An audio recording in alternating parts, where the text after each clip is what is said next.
Allô les filles, j'espère que ça va bien. Aujourd'hui, je récidive avec une autre vidéo. Et ce que j'avais envie de vous partager aujourd'hui, c'est très simple. C'est ma recette de mayo que je fais à la maison. Je ne suis pas vraiment nécessairement une fan de mayonnaise, mais je sais, bien ici, les garçons adorent ça. Et quand on se met à regarder la liste des ingrédients, et j'entends souvent des participants me dire qu'ils savent que bon, la mayonnaise que j'en prends, je sais qu'il y a beaucoup de sodium, je sais que le cholestérol, je sais que peu importe là. Donc, très très simple ma recette. L'ingrédient principal de cette recette-là, d'accord, c'est la coifaba. Et qu'est-ce que c'est? Peut-être que tu le sais, là.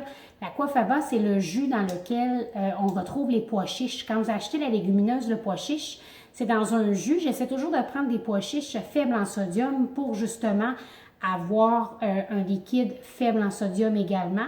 Donc, je te dirais que c'est sûrement l'ingrédient principal de la recette qui va faire et qui va donner cette onctuosité-là à ta mayonnaise. Donc, ça m'en prend seulement un quart de tasse. OK?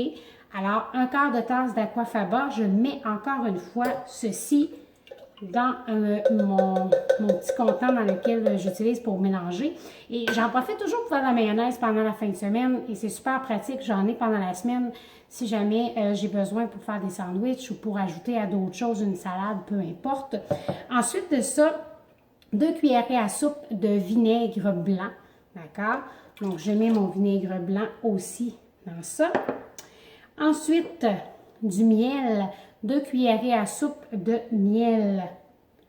Est-ce que c'est bien le... Oui, oui. Ah non, c'est pas du miel. Mais non, c'est du sirop d'érable.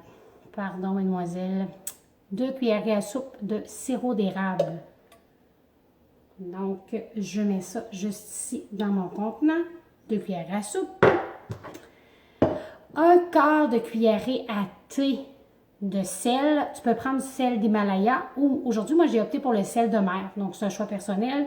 Et un quart de cuillerée à thé de poivre moulu, bien sûr. Alors, je mets ça dedans aussi. Ici, j'ai de la poudre d'oignon. Donc, c'est une demi-cuillerée à table de poudre d'oignon. D'accord? Pas à table, mais à thé. Donc, une demi-cuillerée à thé de poudre d'oignon. Hein, je déparle un peu aujourd'hui. Et finalement, là, il me reste à mélanger ça. Puis là, vous allez dire, mais c'est pas déjà terminé. Mais non, c'est pas déjà terminé. Je vais mélanger tout ça ensemble et après, il va me rester à ajouter l'huile. Donc, j'ai ici de l'huile d'olive. C'est une tasse et un quart d'huile d'olive. Mais je dois commencer par mélanger ça ici. Et ensuite, je vais ajouter mon huile d'olive tranquillement en la laissant verser et en continuant de mélanger dans ma préparation. Et c'est super important de mélanger tranquillement. OK? Donc, on verse tranquillement l'huile d'olive et on continue avec mon pied mélangeur. Là, je vais continuer de le fouetter et ma mayonnaise va être faite. Aujourd'hui, je vous évite le bruit de mon pied mélangeur. Donc, je brasse tout ça ensemble. Ensuite, je verse le filet d'huile d'olive tranquillement en continuant de mélanger et j'obtiens ma mayonnaise. Et c'est pas plus compliqué que ça. Pas d'autres ingrédients.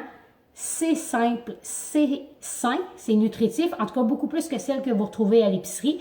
Et encore une fois les filles, si vous avez aimé la vidéo, si ça a été pour vous instructif, intéressant et que vous en voulez d'autres, un petit pouce, un petit cœur, un petit commentaire, faites du bruit. Bonne journée les filles, bye!